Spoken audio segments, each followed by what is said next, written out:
all my hair off.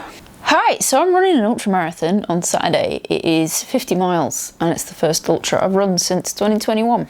Last time was the first ultra I'd ever run.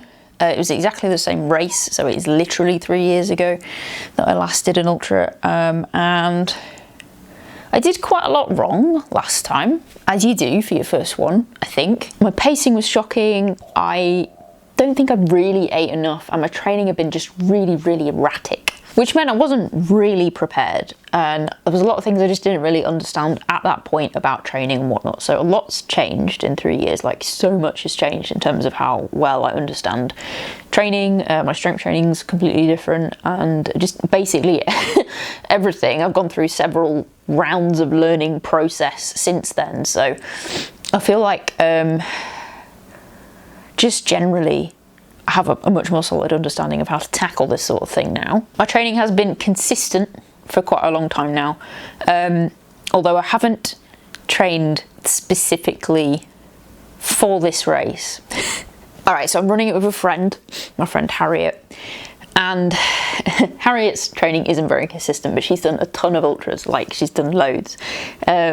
And she's very able to just sort of go in a direction indefinitely at a pace. So our game plan is to achieve more of a semblance of even pacing across the entirety of the race. Harriet's greater experience and the fact that she doesn't run particularly quickly over these things will help rein me in, so I don't pace the first bit of it like a complete idiot like I did last time. And then she said often in the latter bit of races she just kind of stops running because she gets bored, I guess, or finds it very difficult to sort of mentally motivate herself to keep running. So that's where I'll come in the latter half of the race, because I'll have picked up a bit by then. I'll probably have a little bit of a slump in the middle, and I'll probably start to be picking up in the last 20 kilometers. So I'll basically drag us through the last 20 with her kind of being in control of the pace in the first half and me being more in control of it in the second half. I think together, by our powers combined, we will manage to achieve a roughly evenly paced 50 miler. As this is the first ultra I've done in 3 years, I'm using it more as kind of an easing back in and figuring a few things out. So the pacing is one thing that I want to figure out, and the nutrition. I want to try and see if I can get 90 grams of carbs in an hour for the first half of the race at least, and we'll basically just see how long I can manage that before I feel too physically ill to continue trying to do that. Obviously I'm hoping that I'll just be able to keep doing that and it'll go really well and I'll have loads of energy and everything will be fine. But it's an ultramarathon, so we can't take anything for granted. I have to assume at some point I might just struggle to eat, and we'll have to rely on Coke from aid stations and stuff like that. But we'll worry about that when we get there. Over the summer I've been hitting mostly between 50 and 60 kilometers a week. I upped it to 70 kilometers for 3 weeks.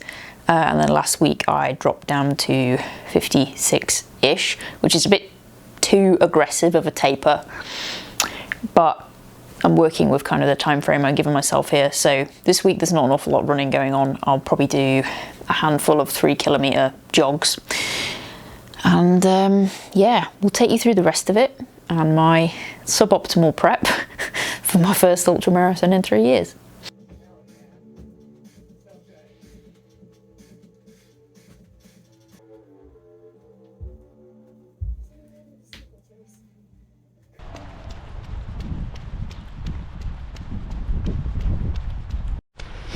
Obviously I'm not doing much running this week. 3k today, probably do 3k tomorrow, and I'll do a little shakeout on Friday, and then the rest of today is pretty straightforward. I'll get back, eat my breakfast, have a bath. There'll be a few baths this week, and then got some work to get done, and I've got a client later today. And that'll be it really. A bit of housework, might do some extra mobility stuff, but just keeping the exercise volume pretty controlled for the rest of this week.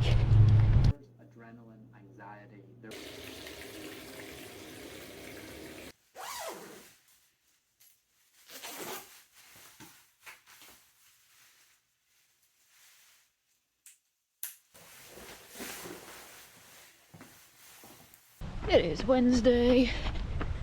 I have cycled down to the gym this morning to do a session with a client.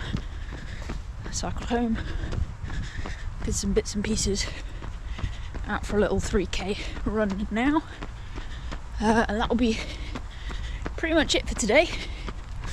I'm not going to go any further than that. And then tomorrow I'm at Alton Towers all day, which is really not optimal prep, but you know, gotta have fun as well. Alright gang, I've been absolutely shocking at filming stuff this week, which is normal, but we're less than a day away now. Yesterday I was at Alton Towers. I intended to try and film some little bits and pieces, but I was just so ludicrously excited about roller coasters that I just didn't do any of that. So I don't know, put some pictures here while I'm talking.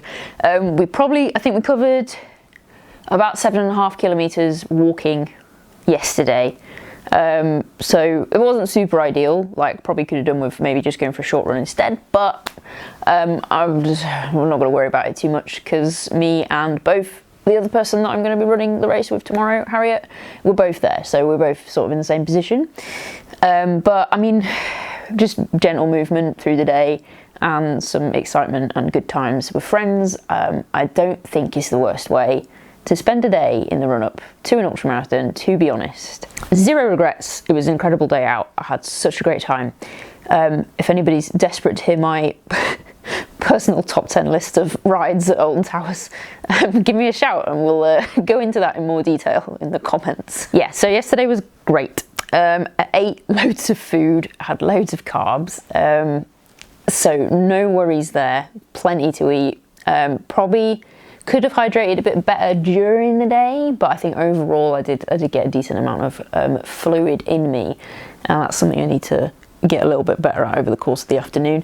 So today I went for a little run with a friend, just a little tiny jog, just to get out and move the legs a little bit, shake myself out a bit, because my legs don't really like rest days. They don't react very well to them generally, so it's just nice to get a little bit of light movement in, even on a day where I'm not actually sort of training properly, I suppose. That was lovely, and I've mostly just sort of sat around. I had coffee and eaten pastries. I had a hot bath earlier, and I've eaten quite a bit of food.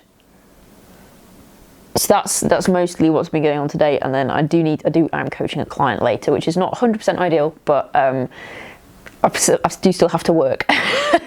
So I've got a client to coach later, and I will have to close up the gym this evening, but that'll be fine. I'll still get back in time, plenty of time to get into bed nice and early and get a good night's sleep, because we'll be up at, I think I'm probably going to get up at about 4:30 tomorrow. Yeah. Running 50 miles tomorrow. Oh, whose idea was this, man? But I am looking forward to it. Very much looking forward to it. I think it will be a great day out. The weather's looking pretty nice, to be honest. Good temperature, bit of cloud, some sort of sunny spells. So I think it should be really nice racing conditions. I don't think there are now any problems out on the course. We did think we might have to do a diversion around the Woodhouse washlands because they just flooded completely, but it does seem like that water's drained away now, so they are passable. So yeah, no major changes to the route, no major changes to our overall plan. We're yeah, I think I was supposed to have some more words to say, but I'm probably just going to leave it here. I will catch you on the flip side with hopefully a not completely chaotic video of the race itself. I'll catch you next time.